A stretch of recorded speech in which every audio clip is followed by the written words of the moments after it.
I think it's fair to say sampling is a huge part of the music industry, and some of my favourite albums rely heavily on sampling, like Animal Magic by Bonobo, which is one of my favourite albums. So in this video, I'm going to make a beat from scratch, then I'm going to enhance it using some samples, and I'll show you some tips and tricks on how you can get the most out of your samples, how to make them fit your track, and some sound design tips to obscure and warp your samples to get some interesting sounds. And to get some of these samples, I'm going to use an AI stem splitter, which I'll use for demonstration purposes. But I'm curious what people would think about sampling music to the point of obscurity. If someone was to sample your music, but warp it so much that you'd never in a million years notice it was yours, would you be okay with it, or is that still crossing a line? Curious to know in the comments down below. But anyway, enough rambling, onto the initial track breakdown.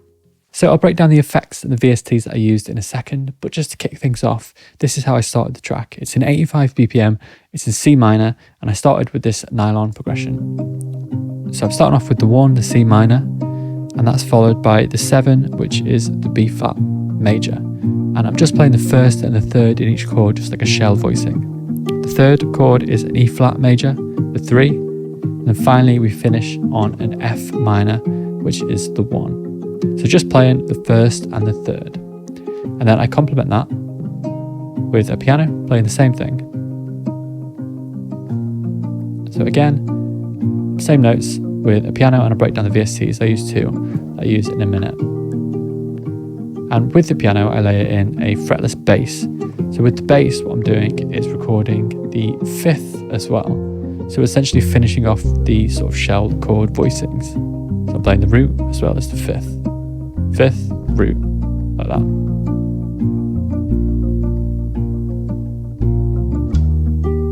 So far just simple triads, but now what I'm going to do is layer in a sort of minor 7s and dominant 7 chords in the sort of pad section.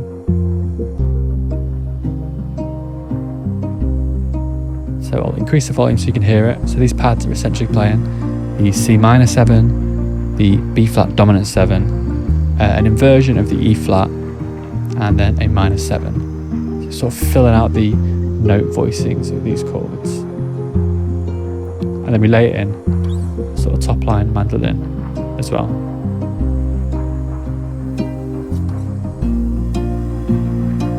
So that's just mimicking what the guitar's doing, an octave higher.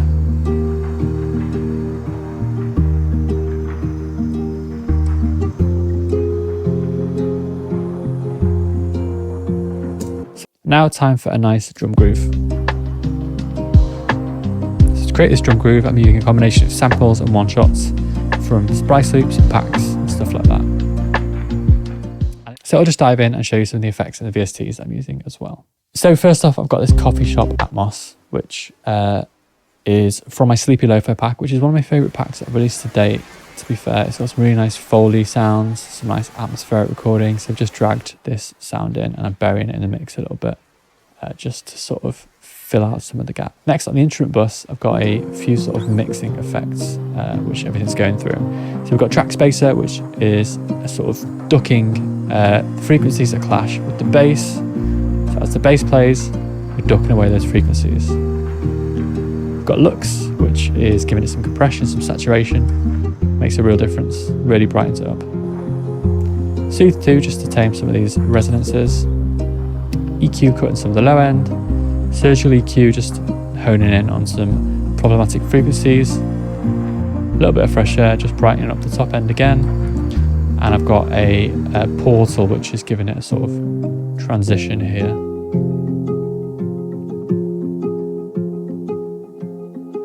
A little bit delay in sort of movement as it transitions. So for the effects I use on the guitar, I'm recording it stereo with a condenser mic and then mono with a ribbon mic. And I'm using mainly the archetype Corey Wong to give it some delay, some reverb, and that's what's giving it that sort of tape reverb.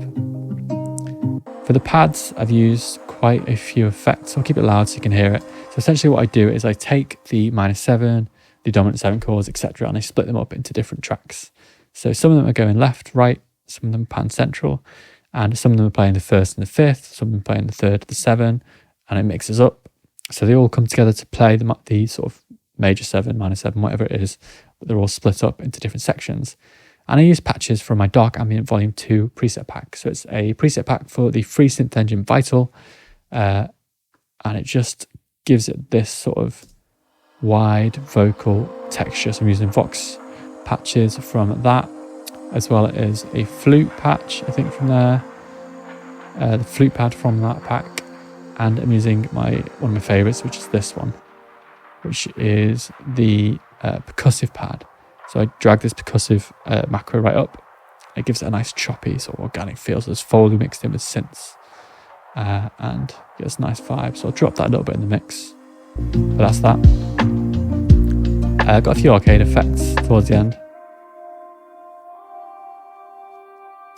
I've got this sound, which is actually me playing the guitar as a sort of koto into Portal and some reverb, which I did in this video as well. I'm playing all the chords, so the full minor sevens on Mia, which is by Elementary Sounds, sort of like plucky vintage sound, using their muted cassettes patch. So I'll drop that back down again. I've got a piano, which is just, I initially played on the Imaginary piano, but I ended up using Oliver Arnold's Composer's Toolkit piano from Spitfire Audio and Lecco, as I often do.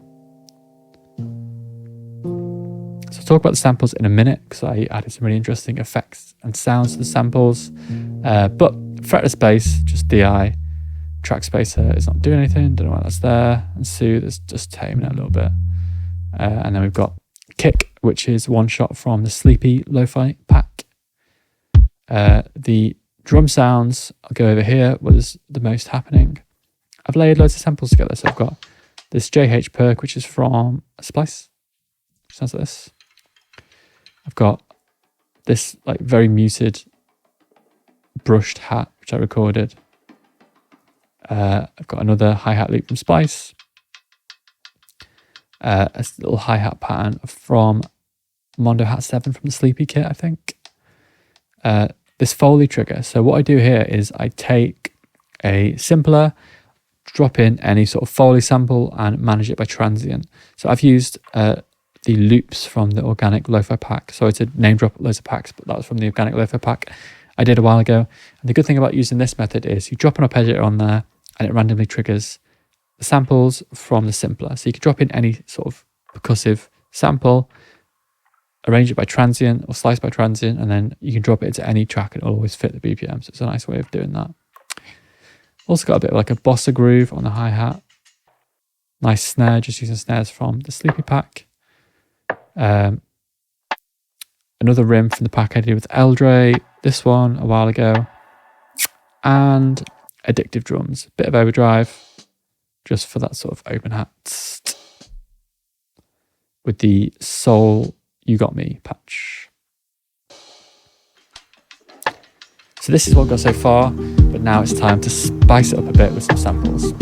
So to grab some samples, I'm going to be using a tool that I've been using for a long time called lalal.ai, who are also the sponsor of this week's video. So I've been using lalal.ai for years. I made a video about it, I think, in 2021 initially, and I've been using it since then, and it is a fantastic tool, and a lot of new features have come to it recently. So there's so many different ways that you can use it at the minute, which I'll talk about in a second. So I've got one of my favorite tracks by the incredible vocalist Lian Lahavas, who has not cleared this, so it's just for demonstration purposes only.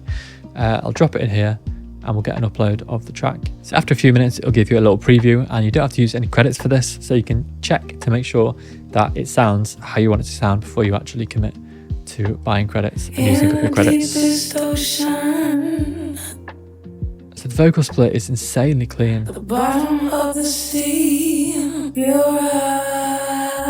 absolutely mental. So I've got a few vocal samples ready, which I'm going to show you how I utilize them in my project. And I've got some interesting ways of manipulating them. But also what you can do is now you can split the drums out, you can split the bass out, guitars, pianos, synthesizers, strings, winds. It's super useful. Plus on top of that, you can add lead and back separation, which is insane, and it makes a lot of vocal samples a lot more usable.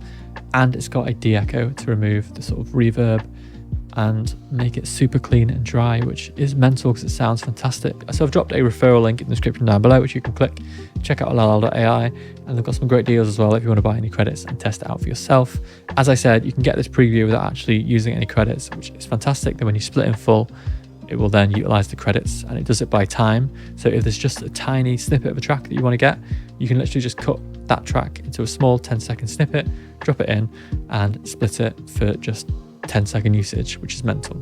So there's a few ways which I utilize this. So number one, as I'm making more sort of trip hop and electronica tracks, I'm trying to get my head around more sort of the sound profile of different drums and different instruments in these tracks. And this is a great way to stem it out and hear the drums, hear the synths, the pianos isolated, and it gives you a better understanding for educational purposes how these tracks are built. So it's super useful in that regard. You can also resample your own songs, which sounds weird because you've probably got the stems anyway, but using some of the stuff like synth, piano, string, wind options, you get quite an interesting result. It's got quite an interesting character, and so you get some bleed from different instruments. So if you click wind, you'll get some wind, but you might get some bleed from the synths and the strings, which gives it a really interesting sound to resample in your own tracks.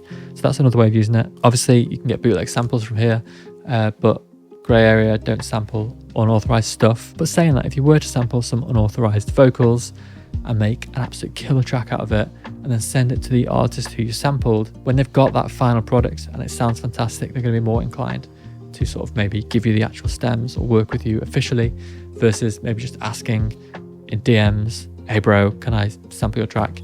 Generally that's going to get a pretty bad response from people, I imagine. But anyway, onto the sampling. So I've ripped some vocal samples from Bon Iver and Lianne La Havas, just for demonstration purposes, of course. And as a side note, if you're a Bon Iver fan, the new EP is sounding absolutely fantastic. So first, we've got this vocal here. I think it's from Towers, from their second album. I've got some filtering on there just to get rid of the low end. A bit of Portal on there to give it a bit of a granular flutter. Particle Verb, which just gives it a sort of granular reverb sound. And Autopan, which is giving it a bit of movement. So just a nice sort of textured vocal to sit in the bottom of the track that you'd probably never notice, but it just fills out a little bit. We can then introduce another one, another Bon Iver sample. This one is sort of stretched slightly differently. Again, just particle verb, filtering and panning. And it just blends nicely with the rest of the track. Next up, one from Lianne La Havas. This one is her Weird Fishes Radiohead cover. Sounds absolutely beautiful. So for this, I've got a heavy Portal effect using the sort of sleep cycle preset. And when you actually blend it with the rest of the track, you just sort of get these like snippets of vocal that shine through the sort of S's and the hissy bits, and just sort of like little parts of the singing. It gives that nice texture, and it sort of makes it not sound as much like the original sample. So if you're using splice loops, it can be a great way of getting that vocal character as well. Next up, I took a vocal from Lost and Found, which is another Lianne La Havas track, and I sort of tuned it to the track, timed it to fit the track roughly. And I picked some of my favourite phrases, put them in a little another track.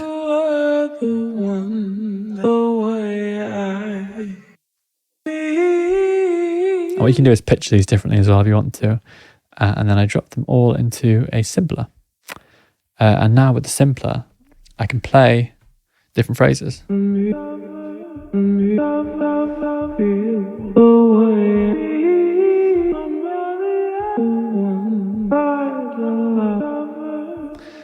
So I'm playing that into a filter, so it's quite muted. And I've got Archetype Corey Wong playing it through the cab to give it a bit of cab emulation. And I've got the tape delay and the reverb from there. If you're using this plugin, if you right click, you can turn on or off different sections, because I don't want the amp, because that's going to blow your head off. And then you can just sort of mess around till you find some nice phrases. Oh, but make sure you don't have amp simulation on.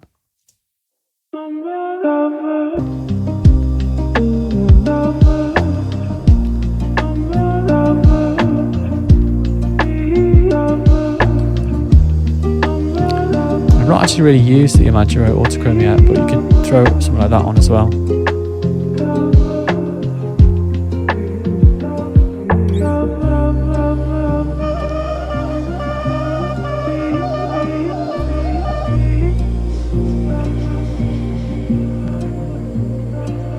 Ooh, that's pretty cool.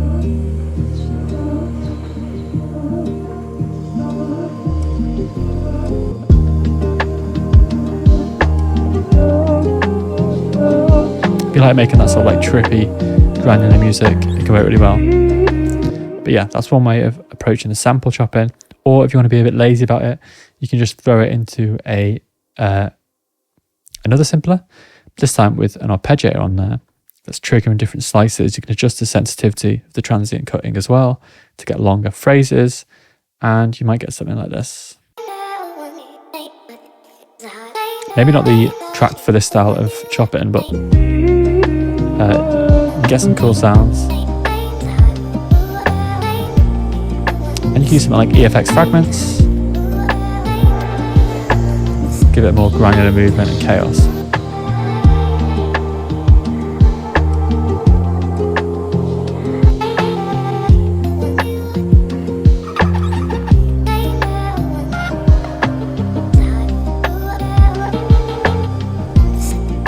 But yeah, I imagine it would work really well in like house music as well, or electronica, trip hop, that sort of thing. But yeah, if you find a sample that is questionably legal, or you've got a splice loop that everyone's used, but you really like the tonal qualities of it, you can throw it in and use some of these granular effects and choppy sounds to just get some of the nice sort of sprinkles of sound from it without it sounding like the original sample so much.